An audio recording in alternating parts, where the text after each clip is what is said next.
एक 33 साल की खूबसूरत साउथ एक्ट्रेस जो खुद एक बड़े पुलिस अधिकारी की बेटी है, बड़े बड़े फिल्मों में उसने काम किया है, लेकिन वो गोल्ड स्मगलिंग में पकड़ी जाती है। उसके बाद कुछ उसकी इसी तरीके की तस्वीर अब सामने आती है जब उसे गिरफ्तार कर लिया जाता है। आंखों के नीचे काले काले धब्बे पड़ चुके हैं, लेकिन जब पिता के पास एक खबर पहुंचती, पिता कहते हैं कि मैं डीजीपी हूं, लेकिन मेरी बेटी से मेरा कोई लेना देना ही नहीं है, वो मेरी सौतेली बेटी है और जब से उसकी शादी हुई है तब से मेरा उस परिवार से कोई लेना देना ही नहीं है, दोनों इंडिपेंडेंट रहते हैं। लेकिन जब हम डीजीपी साहब की कुंडली खंगाल रहे थे तो हमें पता लगा कि डीजीपी साहब पर भी कुछ इसी तरीके के इल्जाम लगे थे लगभग 11 साल पहले, जब उनका ट्रांसफर कर दिया गया था, एक जगह से उठाकर उन्हें दूसरी जगह फेंक दिया गया था। ये जो जब आईजी थे, इंस्पेक्टर जनरल ऑफ पुलिस थे, तब इनके गनमैन या कहें जो इनके जो बॉडीगार्ड थे और कुछ और कांस्टेबल मिलकर एक रेड करते हैं और एक बस पर जब रेड करते हैं तो एक बिजनेसमैन को पकड़ते हैं। उस बिजनेसमैन से ये कुछ सामान जब्त करते हैं। उस सामान की जो कीमत थी वो थी 2 करोड़ 27 लाख रुपए।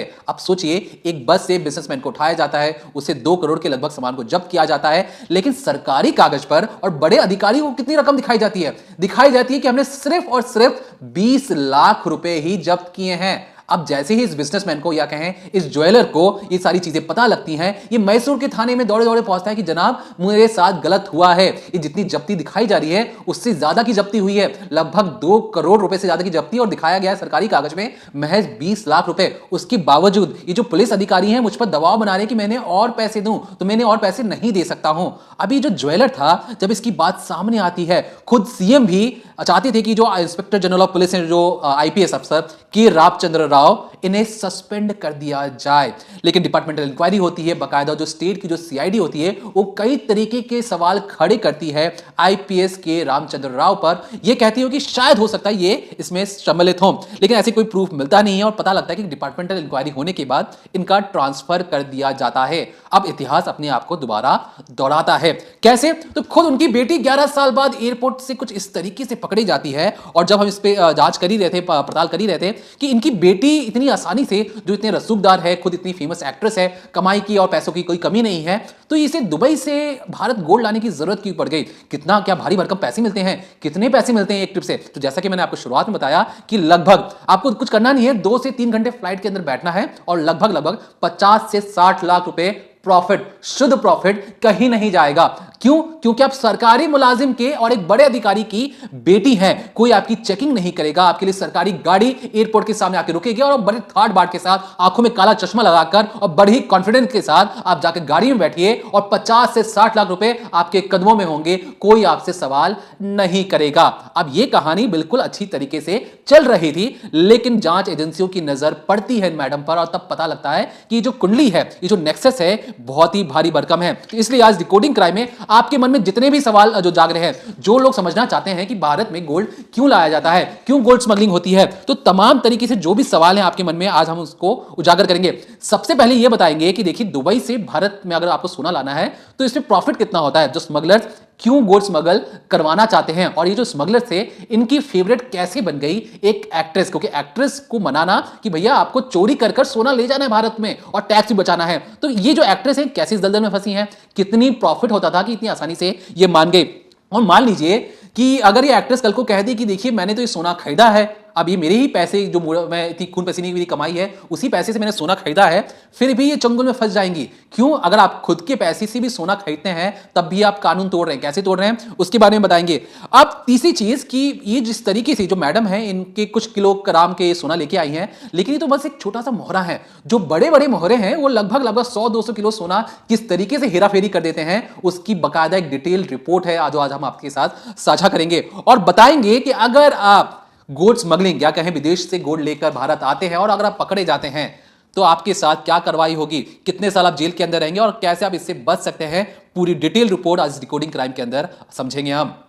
तो डीजीपी की बेटी होने का फायदा उठा रही थी रान्या राव, और उसी का फायदा उठाकर वो लगातार एक ट्रिप में 50 से 60 लाख रुपए बड़ी आराम से कमा रही थी। तो अब सवाल उठता है कि अगर डीजीपी की बेटी हैं, एक आर्किटेक्ट की पत्नी हैं, खुद भी एक्ट्रेस हैं, घर में पैसा है, अच्छी शोहरत है, अच्छा नाम है, उसके बावजूद एक आईपीएस की बेटी, एक एक्ट्रेस, एक आर्किटेक्ट की पत्नी आखिर दुबई से सोने की तस्करी क्यों कर रही थी? ये अपने आप में अहम सवाल है। आप सभी को पता होगा कि राण्या राव कैसे पकड़ी गई। वो जैकेट में सोना छुपा कर ले जा रही थी। डीआरआई की उन पे कई दिन से उन्हें ट्रैक कर रही थी और उन्हें अरेस्ट कर लेती है। बड़े ही ठाठ से चल रही थी, कोई डर नहीं था उनके चेहरे पर। लेकिन जब पकड़ी गई तो सूरत जरा बदल गई, जैसे कि हमने आपको तस्वीरों में दिखाया। पर ये तस्करी हो क्यों रही थी? आखिर वो दुबई बार बार जा क्यों रही थी? अगर मैं आपको ट्रिप्स के बारे में बताऊं तो 3 महीने में 27 ट्रिप लगा चुकी थी वो दुबई के। अगर आप एवरेज निकालें तो 1 महीने की 9 ट्रिप, और अगर 15 दिन का एवरेज लगाएं तो 5 या 4 ट्रिप, क्योंकि 5-4 करके 9 होता है। तो महीने भर में वो 9 ट्रिप दुबई की लगा रही थी। तो रीजन क्या था? तो सबसे बड़ा रीजन है पैसा। 2 कारण है। सबसे पहले की बात करते हैं कि देखिए, जो राण्या राव है उन्हें लगा कि अगर मैं एक ट्रिप में 50 से 60 लाख रुपए कमा रही हूँ, एक ही घंटे के अंदर, एक ही बार में कमा लेती हूँ, तो अगर मैं महीने में इतने ट्रिप मारूंगी तो और ज़्यादा पैसे आएंगे। पैसे कैसे आएंगे? तो देखिए, IBJ के मुताबिक जो भारत की अगर बात करें तो 1 किलो सोने की कीमत है 86 लाख रुपए, लगभग। वहीं दुबई में अगर 1 किलो सोने की ऑफिशियल रेट की बात करें तो वो है 83 लाख।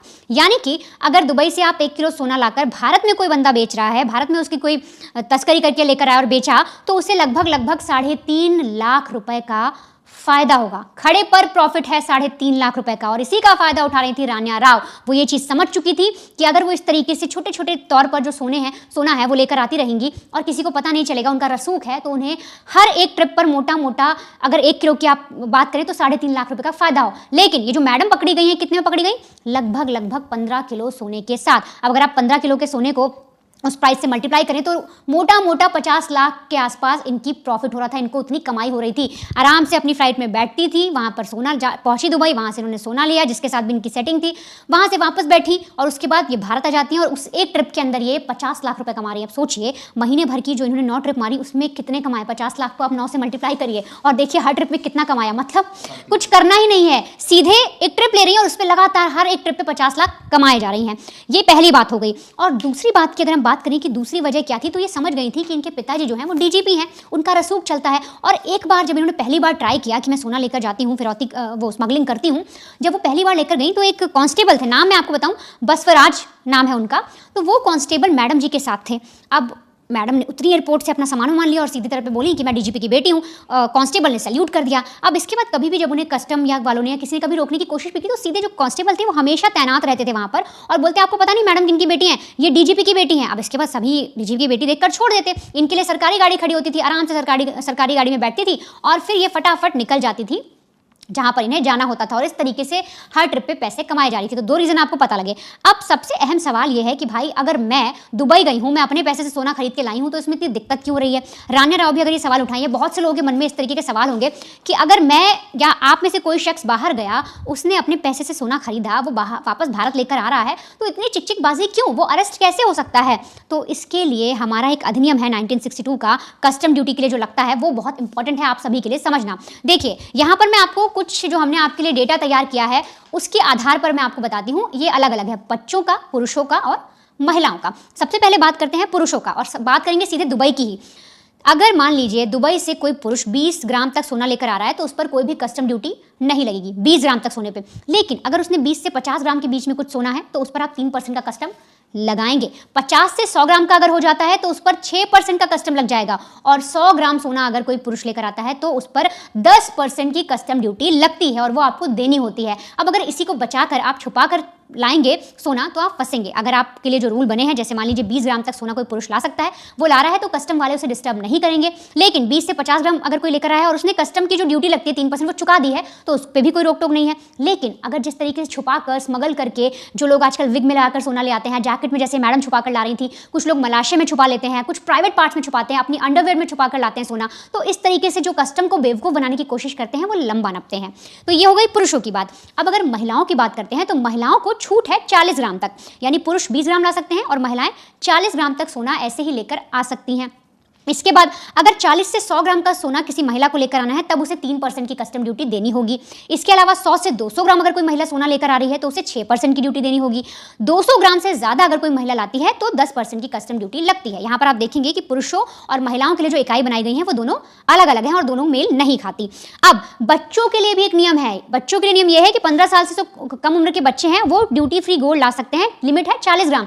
लेकिन उनके साथ उनके जो अभिभावक हैं, जो भी शख्स आ रहा है उसके साथ बच्चे को अपनी यानी अपना रिश्ता प्रूव करना होगा। अगर उसके पेरेंट्स नहीं है, उसकी बहन है, उसके चाचा ताई कोई भी है और उसके पास सोना इतना मिलता है, तो उस बच्चे को अपने जो रिलेटिव हैं उनके साथ कोई रिश्ता प्रूव करना होगा। क्योंकि बहुत से लोग ऐसे भी होते हैं जो बच्चों से भी स्मगलिंग करवा सकते हैं, उनके जरिए भी सोना इधर से उधर ट्रांसफर करते हैं। उन्हें लगेगा कि बच्चे पे किसी को शक होगा नहीं, कस्टम वाले बच्चों को क्यों पकड़ेंगे, और इसी सब चीज़ों के लिए वो बच्चों का भी इस्तेमाल करते हैं। और इन्हीं सब चीज़ों का फायदा उठा रही थी रान्या राव, जो बड़े ही आराम से अपने जैकेट में छुपा कर ला रही थी। इस बार तो वो जैकेट के चक्कर में पकड़ी गई, हो सकता है इससे पहले वो कहाँ कहाँ पर सोना छुपा कर लाई हो।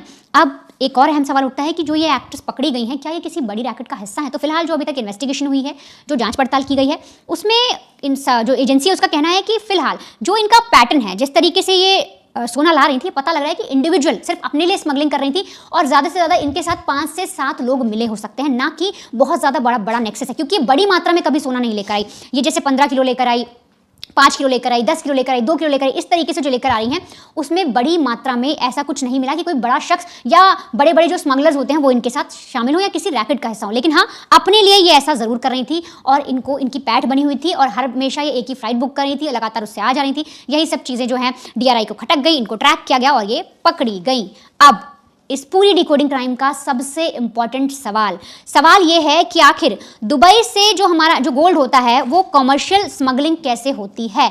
जैसे जो रान्या है वो कमर्शियल स्मगलिंग नहीं कर रही थी, वो एक तौर पर इंडिविजुअल स्मगलिंग थी। वो चुपचाप अपने पॉकेट में छुपा कर ले आई, बालों में छुपा कर ले आई, इनर गारमेंट में छुपा कर ले आए, इस तरीके से जो लोग लाते हैं सोना, वो वैसा केस था। लेकिन बड़े पैमाने पर जो गोल्ड है, जो स्मगलर्स हैं वो कमर्शियल स्मगलिंग करते हैं। आखिर वो कैसे करते हैं? तो इसका एक ही जवाब है SEZ, यानी कि सोशल इकोनॉमिक जोन। कायदे से अगर मैं आपको इस क्षेत्र के बारे में बताऊं, इस चीज़ के बारे में बताऊं, तो ये कुछ ऐसे बंदरगाह, कुछ ऐसे एयरपोर्ट होते हैं जो हर देशों में बने होते हैं, हर राज्यों को कनेक्ट करते हैं, जहां पर बिजनेस किया जाता है। आपने कभी देखा होगा कि जो शिप होती हैं उनसे कितना बिजनेस किया जाता है। जैसे महाराष्ट्र का मुंबई का जो बंदरगाह है, यहाँ पर शिप आती हैं अलग अलग जगह से, दुबई से आ रही हैं, वहाँ से गोवा से कोई ट्रांसपोर्ट हो रहा है, दमन एंड दीव से ट्रांसपोर्ट हो रहा है, तो वहाँ से आकर शिप लगती हैं, फिर उनसे सामान निकाला जाता है। तो SEZ में फ़ायदा ये होता है क्योंकि यहाँ पर ना ज़्यादातर एक्सपोर्ट का सामान बनता है, मतलब कि रॉ मटेरियल आता है, कोई बिजनेस कर रहा है कोई शख्स, वो अपना सामान मंगाता है। बड़ी बड़ी कंपनियां, जो फैक्ट्रियां लगी हुई हैं, जो बिजनेस ओनर हैं, वो अपना सामान इस तरीके से बंदरगाहों पर, इस तरीके से एयरपोर्ट पर SEZ यानी स्पेशल इकोनॉमिक जोन के तहत मंगाते हैं। क्योंकि इंपॉर्टेंट लाइन ये है कि वो ड्यूटी फ्री है, यानी उस पर कोई कस्टम नहीं लगता। कस्टम किस लिए नहीं लगता कि मान लीजिए मुझे पेन बनाना है और इसके लिए जो प्रोडक्ट लग रहा है बड़ी मात्रा में, मैं उसको मंगवा रही हूँ। फॉर एग्जांपल दुबई में इसकी सारी चीज़ें मिलती हैं, पीछे का ढक्कन, ये प्लास्टिक, ये रबड़, ये बहुत सारी चीज़ें दुबई में मिलती हैं। मेरी कंपनी है पेन केयर, मुझे सारा प्रोडक्ट मंगवाना है, तो मैंने SEZ के जो रूट होता है उसके तहत, यानी कि कोई कस्टम ना लगे इन सामान पर, क्योंकि मुझे एक प्रोडक्ट बनाना है, फिर मैं उसे एक्सपोर्ट करूंगी, फिर मैं उसे बाहर भेजूंगी, तो इस पर कोई कस्टम नहीं लगेगा, कोई चार्ज नहीं देना होगा एक्स्ट्रा। तो इसलिए मैंने सारा सामान SEZ के जरिए मंगवाया, मेरे जो लोग वहाँ पर खड़े थे उन्होंने कलेक्ट किया, फिर हमारी फैक्ट्री में ये चीज़ आ गई। तो सेम चीज़ गोल्ड पे भी अप्लाई होती है। जैसे कि सोना जो होता है बहुत सारी चीज़ों को बनाने के लिए यूज़ होता है, बड़ी बड़ी कंपनियों में कोई यूज़ कर रहा है, कहीं पर किसी का काम हो रहा है, तो जो रॉ मटेरियल टाइप का गोल्ड होता है या जो इस तरीके के सोना होता है जो कहीं मतलब कोई शख्स अगर मंगाता है, उसे कोई बिजनेस ओनर या कोई भी बड़ी बड़ी फैक्ट्रियाँ, वहाँ पर उससे कुछ प्रोड्यूस होना होता है, कोई प्रोडक्शन होना होता है। तो होता यह है कि इसका फ़ायदा उठाते हैं स्मगलर्स। वो क्या करते हैं, क्योंकि जो SEZ का रूट है यहाँ पर बड़े बड़े पैमाने पर चीज़ें जो हैं वो बनकर आती हैं, ना कि आप 2 किलो मंगवाइए, 3 किलो मंगवाइए, यहाँ पर 500 टन चीज़ें आती हैं। मान लीजिए 20-25 किलो, 30-35 किलो, 100 किलो, इस तरीके की चीज़ें आती हैं। तो कभी भी यहाँ पर सोना ना 2 किलो, 3 किलो, 4 किलो, 5 किलो नहीं आता, यहाँ तक कि 20 किलो भी सोना इससे अगर कोई मंगवाना चाहे तो नहीं मंगवा पाएगा। मोटा एक प्रॉपर कार्टन बना होना चाहिए, क्योंकि इतना बड़ा सामान उस पर आता है, तो छोटा सा सामान लेकर आपके नहीं आएंगे। अब जो स्मगलर्स हैं वो इसी का फ़ायदा इस तरह से उठाते हैं। दरअसल मान लीजिए, मैं आपको उदाहरण के तौर पर समझाती हूँ कि अगर मुझे स्मगलिंग के लिए ही सोना मंगवाना है, तो मुझे किसी स्मगलर से, जो मेरा वहाँ पर नेक्सस चल रहा है, उससे मान लीजिए मुझे 5 या 7 किलो सोना मंगवाना है, तो मैंने 7 किलो सोना उनसे मंगवाया। इसके अलावा मैं नकली सोना भी बनवाऊंगी, वो करीब होगा आपका 30 किलो, 40 किलो या 50 किलो, मान लीजिए नकली सोना बनवाया। अब 50 किलो नकली सोना हो गया और 7 किलो असली हो गया 57। अब ये जो है एप्लीकेबल है SEZ के रूट के तहत आने के लिए। पूरी पैकेजिंग हो जाती है SEZ के रूट के तहत, पूरा सामान आता है स्मगलर्स का, जो सोना उन्होंने मंगाया वो आकर, अगर वो एयरपोर्ट का रूट है तो एयरपोर्ट के जरिए आया, अगर वो बंदरगाह के जरिए आना है तो बंदरगाह के जरिए आ जाता है। अब इसके बाद असली खेल शुरू होता है स्मगलिंग का। मैं आपको समझाती हूँ एयरपोर्ट के तरीके से। ड्यूटी फ्री सामान आपका आ चुका है एयरपोर्ट पर सारी चेकिंग के द्वारा, क्योंकि SEZ जो की तरफ से जो सामान आ रहा है उसमें बाद में फिर चेकिंग नहीं होती, क्योंकि उनका माना जाता है कि बिल्कुल ड्यूटी फ्री सामान है, उस तरीके से आया है और अब एयरपोर्ट पर दोबारा चेकिंग नहीं होगी, कस्टम वाले नहीं देखेंगे। अब वहाँ पर जब एयरपोर्ट पर आपका प्लेन उतरा, वहाँ से पूरा सामान उतर कर आया, ट्रॉली लगकर आई, सारा सामान जब बाहर आ गया, तो वहाँ पर एक शख्स खड़ा होता है जो उस असली सोना लेने आया होता है, और जो असली सोना और नकली सोना जो मिले हुए थे उसको लेकर भी एक शख्स आया होता है। दो लोग वहाँ पर खड़े होते हैं, सेम बैग होते हैं। अब चुपचाप कोई ऐसी जगह ये लोग ढूंढते हैं, कोई वॉशरूम ढूंढते हैं, कहीं पर चुपचाप बैठकर कि हम बैग से जो असली सोना है वो निकाल कर ट्रांसफर कर पाएं और नकली सोना दूसरे बैग में रह जाए। तो ऐसी कोई जगह ढूंढते हैं। जगह जब इन्हें मिल जाती है तो वहाँ पर बड़ी आसानी से शिफ्टिंग करते हैं और इस तरीके से गोल्ड की स्मगलिंग कर लेते हैं। बिल्कुल पूरी, जिसे कहते हैं ना, रूल के तहत, जो रूल बनाए गए हैं उनके तहत एक लूप होल इन लोगों ने निकाल लिया कि कैसे हम जो सोना हमें तस्करी करना है उसको हम बड़ा कर सकते हैं, यानी नकली सोना बनवा सकते हैं। और प्रॉपर एक लूप होल है और इस पर बहुत तरीके से जो हैं, जो कस्टम वाले हैं, जो DRI वाले, वो ये सब चीज़ें जानते भी हैं, बहुत तरह से पकड़ते भी हैं। लेकिन कभी कभार ऐसा होता है कि बड़े पैमाने पर जो ये स्मगलिंग है वो छूट जाती है इनकी आंखों के सामने। रूल को फॉलो करते हुए बड़ी ही आसानी से बड़े बड़े जो सोना तस्करी हो रही है बड़े आराम से ये लोग कर लेते हैं। तो SEZ रूट सबसे इंपॉर्टेंट है कमर्शियल स्मगलिंग के लिए। फिलहाल जो रानिया राव थी वो इंडिविजुअल स्मगलिंग कर रही थी। बहुत ही बारीकी से इनको समझ में आ गया था कैसे ये अपने पिता का जो रसूखदार रुतबा है उसका इस्तेमाल करके स्मगलिंग कर सकती हैं। अब बात करते हैं बहुत सारी चीज़ों की, जिसमें सबसे इंपॉर्टेंट आता है कि आखिर भारत जो है वो इतना इंपॉर्टेंट क्यों हो जाता है। आखिर जो स्मगलर्स हैं उनके लिए इंडिया इंपॉर्टेंट क्यों है कि भाई दुबई से स्मगल होकर आ रहा है, अजरबैजान से स्मगल होकर आ रहा है, हर जगह से जो स्मगलिंग हो रही है वो आने के बाद भारत में गोल्ड की स्मगलिंग क्यों हुई, भारत इतना इंपॉर्टेंट क्यों बनता जा रहा है और कैसे पूरा नेक्सस काम कर रहा है गोल्ड स्मगलर्स का। धीरे धीरे आप वो भी समझिए। और रानिया राव कैसे हो सकता कि वो किसी बड़े जो नेक्सस है उसमें भी शामिल हो सकती थी अगर इस तरीके से चलता रहता, और वो इतनी आसानी से अगर सोना आर पार कर रही थी तो आने वाले वक्त में हो सकता है वो किसी नेक्सस से भी जुड़ सकती थी। देखिए, ये जो वनिता ने आपको समझाया कि किस तरीके से सोने की तस्करी हो रही है, बड़े प्रोफेशनली तरीके से। आप मान लीजिए आप एयरपोर्ट पर बैठे हैं, दो लोग बैठे हैं साथ साथ में, 3 बैग हैं, एक जो एक शख्स लेके आया एक बैग और दूसरा 2 बैग लेके आया है। बड़ी आराम से उस बैग का एक्सचेंज होता है और जो नकली सोना है वो आगे लेके निकल जाता है और जो असली सोना है बाहर लेकर पहुंच जाता है। फिर ये सोना बेचा कहाँ जाता है, सोना इतना पॉपुलर क्यों है? देखिए, जो भारत में लगभग 140 करोड़ है। अब 140 करोड़ लोगों में 25,000 गोल्ड है, 25,000 टन, 25,000 किलो भी नहीं, 25,000 टन गोल्ड घरेलू, मतलब लोगों के घर में इतना सोना रखा हुआ है। और हर साल 1 टन सोना आयात किया जाता है बाहर से भारत के अंदर। 1 टन कितना होता है? 1,000 किलो सोना बाहर से मंगवाया जाता है। मान लीजिए भारत के अंदर जो अलग अलग राज्यों से जो सोना निकल रहा है वो अलग चीजें हैं, तो 1 टन बाहर से चीजें आ रही हैं, वो भी घरेलू चीजों के लिए। सरकार जो सोना खरीद रही है वो अलग चीज है।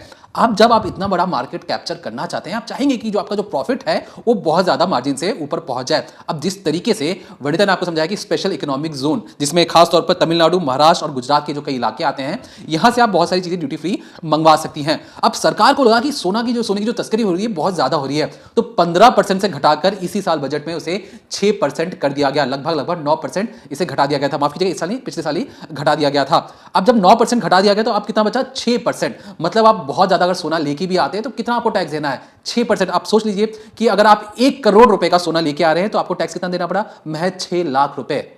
या कोई 1 करोड़ रुपए का सोना खरीदेगा उसके लिए 6 लाख कोई बड़ी चीज है नहीं। फिर भी वो 6 लाख रुपए को बताने के लिए भी ये जो तमाम जो इलीगल स्मगलर्स हैं अपने प्रॉफिट मार्जिन को बढ़ाने के लिए अलग अलग तरीके इस्तेमाल करते हैं। और जिस तरीके से भारत में जो सोने की खपत है वो बहुत ज्यादा है। ये ऐसा मार्केट है जिसमें दिवाली हो, होली हो, धनतेरस हो, तमाम कोई भी त्योहार आ जाए लोग खरीदते ही खरीदते हैं। ये तो त्योहारों की बात होगी, शादियों में भी लोग खरीदते हैं। अगर बच्चों का जन्म होता है तब भी सोना खरीदा जाता है। अब सोचिए इतना सोना कहां से आएगा? अगर सोना आ रहा है तो उसका एक गलत तरीका भी ढूंढा जाता है कि जिस तरीके से पैसों का जो मार्जिन, जो प्रॉफिट है उसे बढ़ाया जाए। अब जैसा कि मैंने आपको शुरुआत में बताया कि ये जो मैडम है, ये जो साउथ एक्ट्रेस है, इन्हीं को क्यों चुना गया?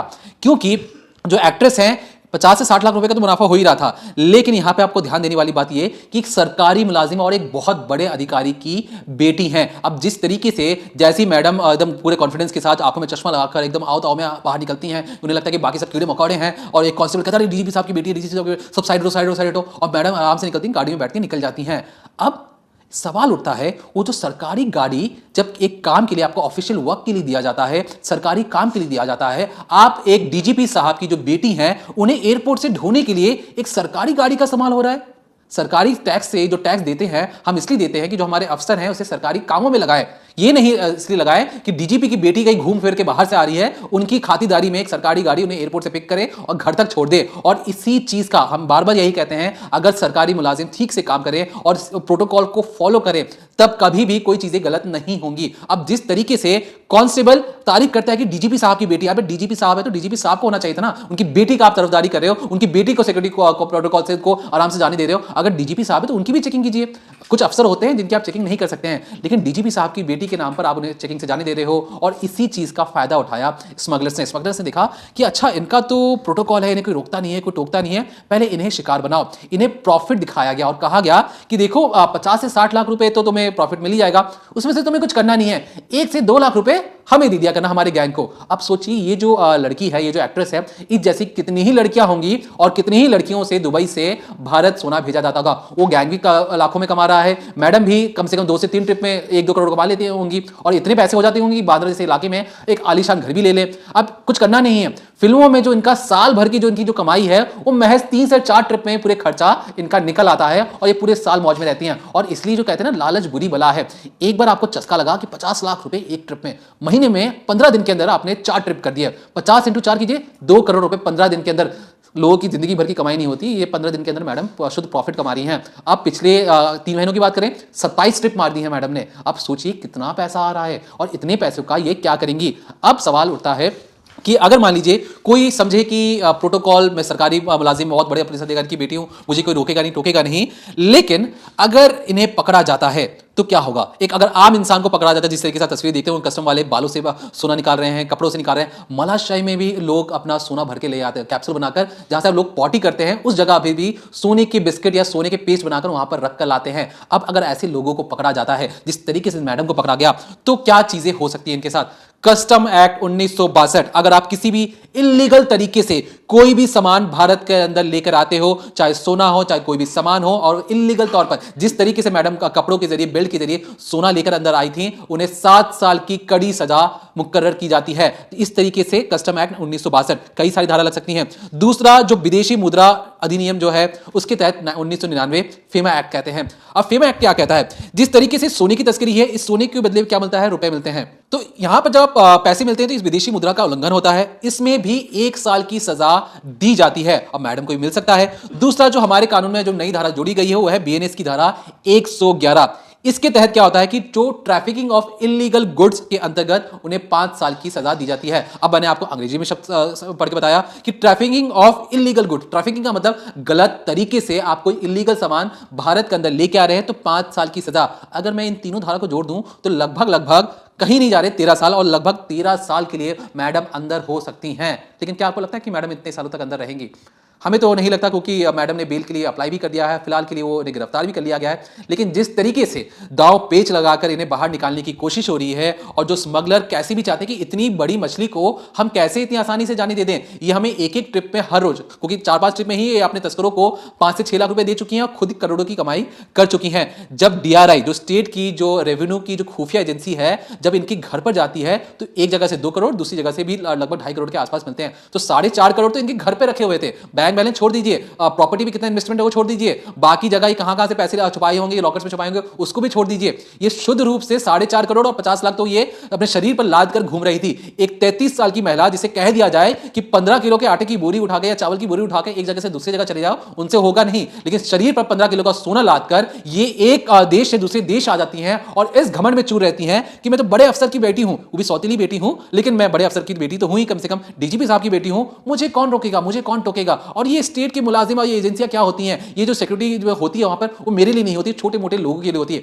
ऐसी मानसिकता पर ही जब खुफिया एजेंसी नजर रखती है तो उन्हें पता लगता है कि ये एमिरेट्स वाली फ्लाइट में जाती हैं, छोटी मोटी फ्लाइट्स में भी नहीं जा रही हैं, ये बहुत एमिरेट्स की जो फ्लाइट्स होती हैं बहुत ज्यादा महंगी होती है उनकी टिकट्स, उन सब फ्लाइट्स में जाती हैं, पूरे ठाट बाट के साथ जाती है। और यहां तक कि दुबई में भी उनका कोई ऐसा बड़ा बिजनेस नहीं था, किस लिए जा रही थी, किससे मिल रही थी, इस पर भी जानकारी जुटानी चाहिए। क्योंकि जो गोल्ड तस्करी का जो मामला है, सस्ते में सोना लाओ और बड़े मार्जिन के साथ भारत में बेच दो, क्योंकि भारत में तो लोग सोने के लिए पागल है, इन्हें कुछ भी बेच दो मान लेंगे। और ऐसे में ये जो लोग हैं कम समय में मोटा मुनाफा बनाने के लिए भारत के सारे कानून की जो जितने भी दांव पेच हैं उन्हें ताक पर रखकर अपना फायदा सोचकर सिर्फ और सिर्फ पैसे कमाने के लिए ये सोने की तस्करी करते हैं। फिलहाल के लिए मैडम गिरफ्तार हो चुकी हैं, उन्होंने बेल के लिए अप्लाई भी कर दिया था। उनकी जो तस्वीरें हम आपको दिखाई रहे हैं शुरू से, तो जो तस्वीरें हैं वो मैडम की जो एक हीरोइन वाली तस्वीरें थी, मैडम की गिरफ्तारी वाली भी तस्वीरें हैं। खुद जो उनके पिता है उनका कहना है कि देखिए बेटी की जब शादी हुई तब से उनका कोई लेना देना नहीं है। अब डीआरआई अंदर ही अंदर जांच पड़ताल कर रही है कि अगर आपका लेना देना नहीं है तो इस सरकारी गाड़ी कैसे पहुंच जा रही है एयरपोर्ट के अंदर बड़े इत्मीनान से, और मैडम बैठ के निकल जा रही है। किसी ने तो बोला होगा कि डीजीपी साहब की बेटी आ रही, गाड़ी भेजो, सरकारी गाड़ी भेजो। सरकारी पुलिस की गाड़ी पुलिस हेडक्वार्टर से निकलती है और एयरपोर्ट पे जाके तैनात होती है। किसके आदेश पे हो रहा था? कहीं डीजीपी साहब भी इसके अंदर मिले हुए थे? नहीं है। वो अपने आप को पाक साहब कह रहे हैं कि देखिए मैं हमारा जो कैरियर था उसमें कहीं भी कोई काला दाग नहीं लगा है और मेरी बेटी से कोई लेना देना ही नहीं है। बेटी से लेना देना नहीं तो गाड़ी कौन भेज रहा है बेटी के लिए? कौन हमदर्द है इस मुलजिम का जो बार बार उनकी मदद कर रहा है, वो भी सरकारी प्रोटोकॉल का इस्तेमाल करते हुए। डीआरआई ने पिछले 4 रिकॉर्ड ही देखे हैं, बाकी के रिकॉर्ड तो देखने बचे हुए हैं कि पिछले 4 रिकॉर्ड में तो साफ तौर पर पता लग गया है कि सरकारी मदद के सिवा इस तरीके का क्राइम हमारे देश में हो ही नहीं सकता था। और इसलिए ये जो एक्ट्रेस हैं ये फेवरेट बनती हुई चली जाती हैं। फिलहाल इस पूरे मामले में जो भी नए अपडेट्स होंगे आप तक पहुंचाते रहेंगे।